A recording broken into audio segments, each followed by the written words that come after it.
नमस्कार, आप देख रहे हैं न्यूज नेशन 81। चलिए रुख करते हैं खबरों की ओर। महाराष्ट्र राज्य विद्युत वितरण कंपनी के कर्मचारियों व अधिकारियों द्वारा निजीकरण के विरोध स्वरूप व अन्य मांगों को लेकर हड़ताल व शांतिपूर्ण धरने पर बैठकर निजीकरण का विरोध करने के साथ साथ विभिन्न मांगे भी है। महावितरण कंपनी के भीतर एक तरफा पुनर्गठन का विरोध, राज्य सरकार द्वारा अनुमोदित पेंशन योजना का लागू करना, पिछड़े वर्गों के लिए पदोन्नति में आरक्षण को पूर्व व्यापी प्रभाव से लागू करना, अनुबंधित श्रमिकों के लिए स्थायी रोजगार नीति लागू करना। संवाददाता अजय कुमार सिंह की रिपोर्ट।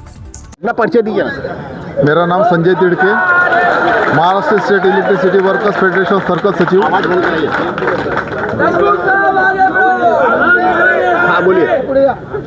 मेरा नाम Sanjay Tidke, Maharashtra state electricity workers federation circle सचिव वसई मंडल। यह हमारी जो हड़ताल चल रही है, इसका मुख्य कारण है कि यह जो सरकारी कंपनी है, इसका किसी भी प्रकार से निजीकरण ना हो। निजीकरण बहुत अलग अलग तरीके से चल रहा है। जैसा हमारे जो जल विद्युत केंद्र है, जहाँ का बिजली सबसे सस्ता पैदा होता है और उसी कारण से अपन ग्राहक को कम रेट में बिजली दे सकते हैं। अगर वो निजीकरण के हाथों में चले गया तो यह जो दर है, बिजली दर, यह सामान्य ग्राहकों के बहुत पहुंच से बाहर हो जाएगा। तो इस जनता के लिए ये दर कम रहने को होना और सबको सेवा देता आना चाहिए। इस कंपनी का उद्देश्य नो प्रॉफिट नो लॉस। चलिए सर, निजीकरण के बाद और कौन सी मांगे आपकी? दूसरी मांग यह है कि जो अस्थायी तौर पे हमारे यहाँ आउटसोर्सिंग काम कर रहे हैं, उनको कंपनी में परमानेंट लिया जाए, क्योंकि कंपनी में बहुत सारी जगह रिक्त पड़ी हुई है जो सालों से भरी नहीं जा रही है। अगर यह कर्मचारी यहाँ सालों से काम कर रहे हैं तो इनको वो सेवा का मौका देना चाहिए और यह नियम में है कि उनको सेवा में लेना चाहिए। चलिए सर, अगर प्रशासन आपकी मांगों को नहीं मानता है, उसके बाद आपका क्या एक्शन रहेगा? यह पूरा हड़ताल महाराष्ट्र लेवल पे चालू है। आज 72 घंटे का हमने घोषित किया है। अगर ये 72 घंटे में नहीं होता है तो आगे जाकर जो भी ऊपर से हमको आदेश आएंगे और हो सकता है कि ये बेमुदत सुद्धा हो सकता है। इसमें आपके स्थानीय प्रशासन से, अपना खंडारे साहब की तरफ से क्या आपको मिला सर? यह हड़ताल स्थानीय प्रशासन के हाथ में नहीं है। यह हड़ताल अपनी महाराष्ट्र लेवल की है। इसको ऊर्जा सचिव, ऊर्जा मंत्री महोदय, यही लोग इसको, यानी ये राज्यव्यापी हड़ताल चालू है। महाराष्ट्र राज्य विद्युत वितरण के कर्मचारियों द्वारा राज्यव्यापी हड़ताल किया गया है। अब ये हड़ताल करने का कारण, विरोध ये है कि विद्युत कंपनी को निजीकरण करना, कि निजीकरण न कर करके उसको राज्य सरकार जैसे चला रही है वैसे ही चलाए, कर्मचारियों की संख्या बढ़ाए।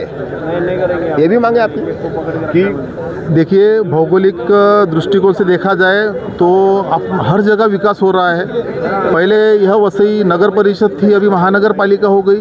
लेकिन महानगर पालिका होने के बावजूद भी इस कंपनी के किसी भी एम्प्लॉय का जो विस्तार होना चाहिए था, कर्मचारी वर्गों का जो भर्ती होना चाहिए था, वो बिल्कुल नहीं हुई है। तो ऐसा हर जगह पर है। तो इसके लिए हमने प्रशासन को डिमांड किया था कि कुछ तो भी जो ड्यूटी हावर्स है वो फिक्स किए जाए, क्योंकि आज हर कर्मचारी संख्या कम होने के कारण 24 घंटे यहाँ काम कर रहा है। यानी आपका ये भी आरोप है कि कभी एक समय ग्राम पंचायत या रूरल एरिया के है और आज कारपोरेशन, महानगर पालिका, ये स्थिति यथा की यथा है। जैसे कि वही कहना चाहता हूँ कि जहाँ ग्रामीण हिसाब से जो पद भर्ती किए गए थे, अब वो महानगर पालिका में आ चुके हैं। तो महानगर पालिका के हिसाब से वो संख्या बढ़ाई जाना चाहिए था, ताकि वो ग्राहक को सेवा दे सके। आज उतने ही कर्मचारियों में ग्राहक को 24 आवर सेवा देना, ये इतना आसान काम नहीं है और ये अत्यावश्यक सेवा है। इस सेवा में इस प्रकार का जो प्रशासन की तरफ से जो मदद मिलना चाहिए वो मिल नहीं रही है। उसके लिए हमने रिस्ट्रक्चरिंग की डिमांड की थी। रिस्ट्रक्चरिंग की डिमांड करते हुए उन्होंने क्या किया कि जब वहाँ संख्या बढ़ने के बजाय संख्या कम कर रहे हैं, या उसको जो लिमिटेशंस है वो बहुत बढ़ा रहे हैं। एक आदमी 5,000 10,000 ग्राहक को सेवा नहीं दे सकता है। अच्छा सर, आप लोगों के स्ट्राइक या हड़ताल करने से जनता को जो बिजली सप्लाई होती है उस पर भी कुछ प्रभाव पड़ा है क्या? जी हाँ, मैं जनता से इसके बाद मैं क्षमा भी मांगना चाहूँगा कि जनता को जो तकलीफ हुई, यह तकलीफ जो जनता को हुई है वो हमारी वजह से नहीं हुई है। हम तो अपने हक के लिए, जनता के हक के लिए लड़ रहे हैं। अब कोई भी अच्छी चीज़ होने के पहले उसको जिस आग से गुजरना पड़ता उस परिस्थिति से हम गुजर रहे हैं। हमको भी दुख होता है कि कई कई जगह पे जो लाइट आज 12-12, 11-11 घंटों से बंद है। लेकिन प्रशासन अगर इस बात पर अगर अड़ा है कि हमारा काम अपने आउटसोर्सिंग के माध्यम से चलता है, प्राइवेट एजेंसियों को हाथ में लेकर ये काम कर सकता है, तो आज जनता ने भी देख लिया कि प्राइवेट एजेंसियाँ ये सब काम नहीं कर पाती है। उसके लिए जो प्रशिक्षित और जो एमएससीबी का जो कर्मचारी है वही ये सेवा पूरी दे सकता है। यहाँ उपस्थित या हड़ताल पर बैठे कर्मचारियों का कहना ये है कि हम यह लड़ाई जनता के लिए लड़ रहे हैं ताकि उनको सस्ते दर पर बिजली मिलती रहे, उनको समस्याएं न आए। जिस दिन उनका कहना है कि जिस दिन निजीकरण हुआ, आज जो 4 रुपये कुछ पैसे पर यूनिट है वो कहीं न कहीं 10 रुपये के ऊपर जाने वाली है। तो आज हमें चाहते हैं, धन्यवाद देना चाहते हैं आप लोगों को, महावितरण कर्मचारियों को, कि जो जनता के लिए आप लड़ रहे हैं, अपने लिए नहीं। सर बात करना चाहते हैं। सर आपका शुभ नाम क्या है? मेरा नाम दीपक डोंगरे है। मैं जॉइंट सेक्रेटरी हूँ subordinates engineers association Vasai circle का।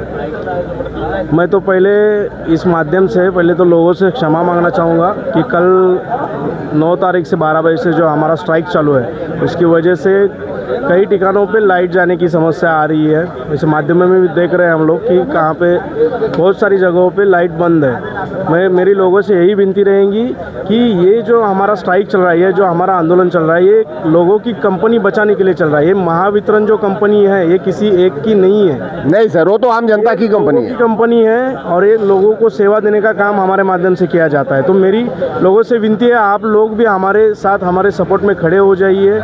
और ये स्ट्राइक अगर इतना आंदोलन अगर और बढ़ेगा तो उस हिसाब से प्रशासन से हमें बुलावा आ जाएगा कि हमारी मांगी पूरी की जाएगी। और रही बात, ये खाली महावितरण का आंदोलन नहीं है, ये तीनों कंपनी में डिस्ट्रीब्यूशन, ट्रांसमिशन और जनरेशन, ये तीनों कंपनी में स्ट्राइक है। बहुत सारे मुद्दे हैं हमारे। पहला सबसे बड़ा मुद्दा तो निजीकरण का है। आज ये हम लोग पूरे देश भर देख रहे हैं क्या, जो भी PSU है, पब्लिक सर्विस अंडरटेकिंग, बड़ी बड़ी गवर्नमेंट कंपनियां, उनका निजीकरण चल रहा है। रेलवे हो, एयरपोर्ट्स हो, बहुत बड़ी PSUs हो, अभी ये सब विद्युत क्षेत्र में भी प्राइवेटाइजेशन की बातें हो रही है। अगर आप सभी लोगों को मालूम होना चाहिए, हमारी जो कंपनी है ये क्रॉस सब्सिडी भी चलती है। हम लोग क्रॉस सब्सिडी देते हैं, एग्रीकल्चर लोगों को सबसे सस्ती बिजली देते हैं, उस हिसाब से क्रॉस सब्सिडाइज किया जाता है। इंडस्ट्रियल लोगों को कम दाम में बिजली देनी चाहिए, घरेलू बिजली का वही उस हिसाब से रेट डिफाइन होता है। अगर इस क्षेत्र में अगर प्राइवेट प्लेयर उतर जाएंगे तो ये क्रॉस सब्सिडी नहीं बचेगी। ये सबसे बड़ा मुद्दा है। ये सोचने वाली बात रहेगी कि कल एग्रीकल्चर जो हमारे किसान भाई है उनका बिजली का बिल आज जो हम लोग 1 रुपये प्रति यूनिट से दे रहे हैं उसका भाव क्या रहेगा, या फिर इंडस्ट्रियल लोगों को जो आज कम दाम में बिजली मिल रही है जिस वजह से महाराष्ट्र का विकास हो रहा है, उनका बिजली का दाम क्या रहेगा। ये सर अगर प्रशासन आपकी मांगों को मांगने के लिए तैयार नहीं है तो उस पर क्या रुख रहेगा? देखिए, ये जो आंदोलन हो रहा है यहाँ, इस आंदोलन में महाराष्ट्र से 32 संगठन शामिल है। और ये जो आंदोलन की जो भी भूमिका रहेगी, ये सब मिलके जो शिखर पदाधिकारी रहते हैं ये सब मिलके डिसाइड करते हैं। क्या इसको अनिश्चित काल के लिए बढ़ा भी सकते हैं? अनिश्चित काल के लिए बढ़ा भी सकते हैं। इसके बारे में आज प्रशासन से 10 बजे हमें बुलावा आया है ये आंदोलन के बारे में, उसके बारे में चर्चा हो रही है। अभी वो चर्चा में अगर कुछ फ्रूटफुल सामने नहीं आएगा तो इसके बारे में ज़रूर सोचा जाएगा और हमारे जो शिखर पदाधिकारी हमें जैसे आदेशित करेंगे उस हिसाब से हम लोग अपना। चलिए ठीक है, जो भी रहेगा सर, हम कल वापस इस समय, अगर आपका धरना प्रदर्शन चालू रहा, कल इसी समय हम यहाँ वापस मिलेंगे और कल की ताज़ा खबरों को, आपकी खबरों को सारे लोगों को अपडेट कराएंगे। Ajay Kumar Singh, news nation 81 Vasai Palghar.